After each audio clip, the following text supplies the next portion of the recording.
What's up, guys? Welcome back to the channel. Today I'm going to be talking about these 5 horrible gaming mice. Actually, I shouldn't say that. Some of them are horrible and some are much less horrible than others. However, they are all in the price range of less than $10 on Amazon as of now. I'm checking out 5 gaming mice under $10 each, and I'm going to see which ones are shit and which ones are actually worth buying, perhaps. Now, first off, why would you even buy a $10 gaming mouse? Well, for one, let's say you're just on an extremely tight budget. That might be the only option you have. Or maybe it's not necessarily for you, but a gift for a loved one, a spouse, child, friend, who is kind of into gaming, but not really enough to warrant buying like a $50 gaming mouse, for example. That could be a possibility. Or maybe you're just looking for a reliable backup. Well, I don't want to say reliable, but maybe you're just looking for a backup mouse in case your daily driver, shit hits the fan or whatever, and you just need a backup right away. Then maybe you'll look into something like this. By the way, these are all the top-rated,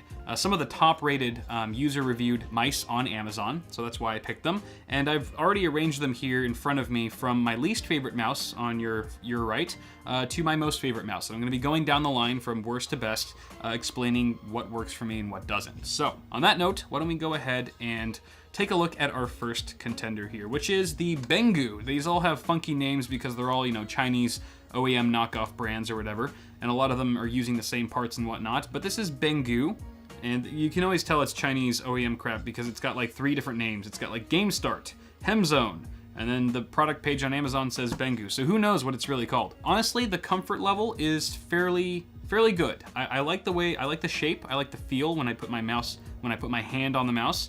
I am a claw grip user, so bear that in mind. That's the perspective I'm looking at all of these reviews as. Yeah, the comfort level is actually pretty good. It's fairly comfortable for my hand and the way I use mice. However, it is fairly lightweight. It's actually the lightest mouse, I believe, in our lineup here, and I prefer a bit of heft to my gaming mice, and this is just far too light for that, so I would have to dock it some points there. Also, I forgot to mention this, that all of these mice are using optical sensors, and all of them are horrible. That's just nature of the beast. It comes with the territory that if you buy a $10 gaming mouse, you're gonna get a pretty lousy sensor.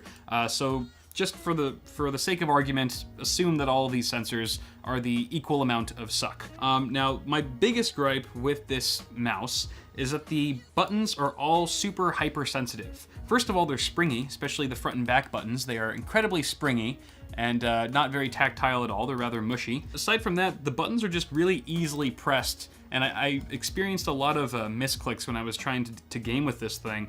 Just, from moving really fast, I would turn really fast in game and then accidentally hit the side button. It's also fairly cheap. I would say this has the worst build quality out of all 5 of the mice here. Not just in terms of just how light it is, but also the scroll wheel seems really kind of wonky, and the DPI buttons in particular. Like, listen to this. Is there even anything in this mouse? It's just completely hollow. It's just like hollow plastic clicking. Yeah, so it doesn't sound very good, not very satisfying to click, too sensitive on the buttons pretty much everywhere. However, it's comfortable. That's the one redeeming quality. However, I still would not recommend it, even for $10. Let's move on to the next mouse. This one is a Funta. And again, there's like 30 names on here. It also says Zelotes. I think it's just a much wider profile, so it fits your hand a lot differently. It's kind of hard to compare to the Benggu. However, it is very comfortable. I do like it. There are some gripes though that I have. The side here, the pinky grip is very slippery on this outer side of the mouse. My pinky just kind of tends to slide around on that area, and it's not the best. I wish there was a bit more grip there. And while there is some grip for your thumb, it's kind of got this recessed, these little grooves, and the grooves kind of, I don't know, they kind of like sink into my thumb after a while. They don't feel as comfortable after prolonged periods of time. So I'm not a huge fan of that. The build quality is better than the Benggu. However, it's still lacking in the buttons. All these side buttons are springy here. The left and right mouse buttons are pretty solid. Just kind of like the nice level of tightness that I like. And also the scroll wheel is much better than the Benggu. And the scroll click requires a bit of actuation force to actually click in the scroll wheel. I wish it was a bit easier. It does have a DPI button for up to 5500 DPI, which is nice. It's also got a braided cable, a braided USB cable. Actually, all these mice have braided USB cables, surprisingly, except for this one, which is a USB, but it's got kind of a rubber rubber material, and I'll get into that later. So my main gripes with this mouse is that I'm not a fan of the pinky grip that's super slippery on the outside here. And the side buttons and this front button here are very springy and do not feel very good when clicking. However, they are very well placed. I will say that. So this next one is the Zotac or Zotac. I don't know. It's not Zotac. That's not what I said. But okay, we've got some LEDs here that are kind of just cycling through different colors. I don't believe you can change any of them.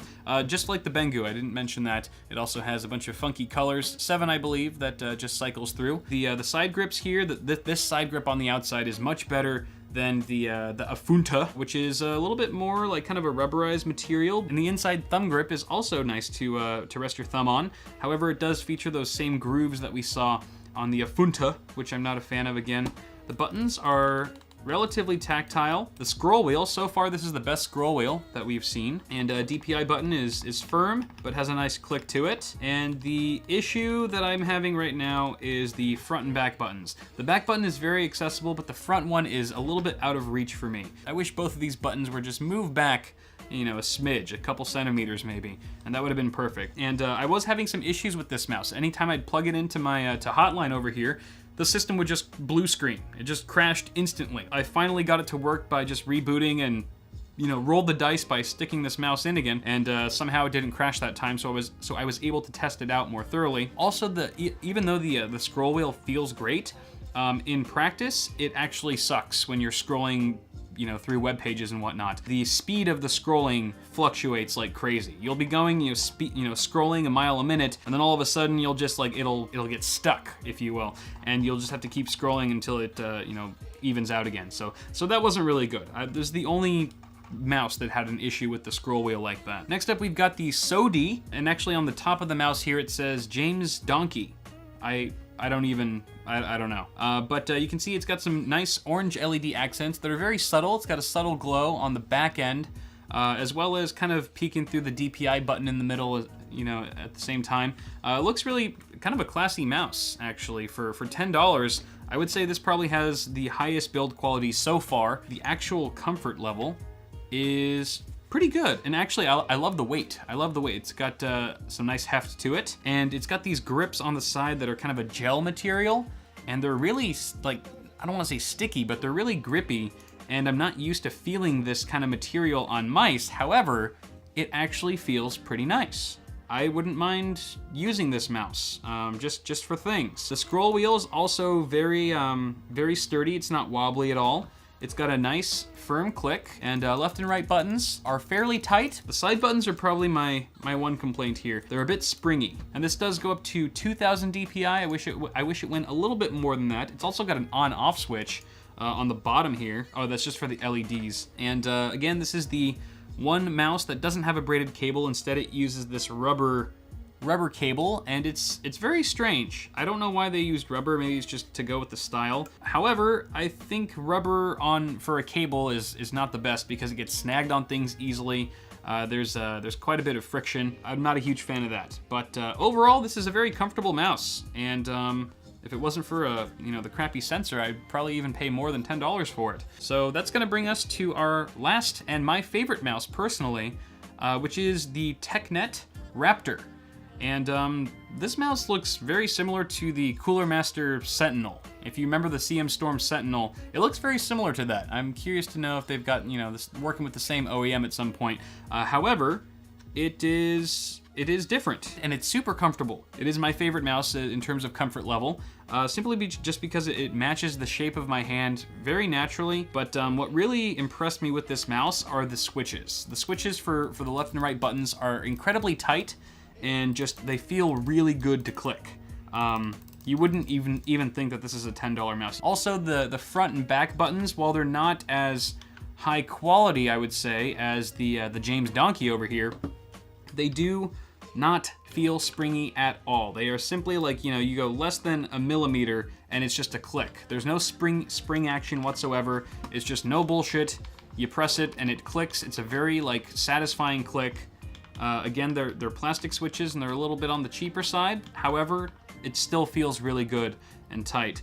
That's what she said. You got a DPI button. I believe this goes up to 2000 DPI as well, just like the SODI.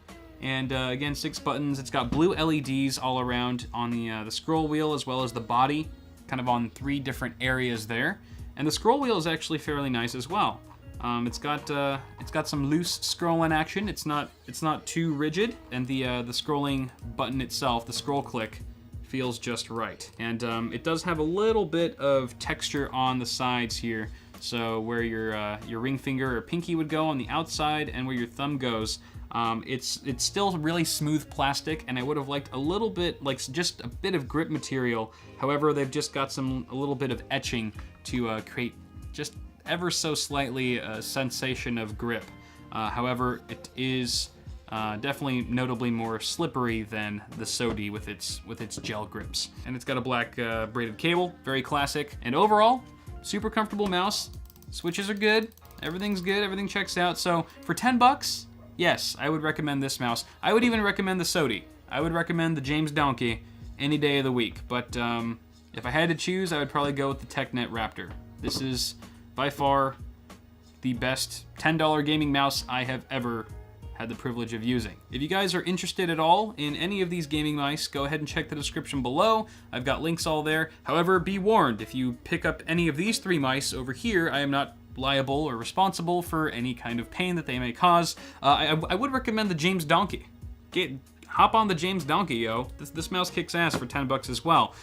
So either of these 2 mice, I'm sure that you would be satisfied for spending $10 with. I think you know, they're very much worth the money. So that's pretty much gonna do it for now, guys. Hopefully you found this video a bit interesting. I know there isn't too much information out there on $10 gaming mice these days, but if you enjoyed the video, be sure to toss me a like, subscribe to the channel for more tech stuff coming at you really soon, and I will see you all in the next video.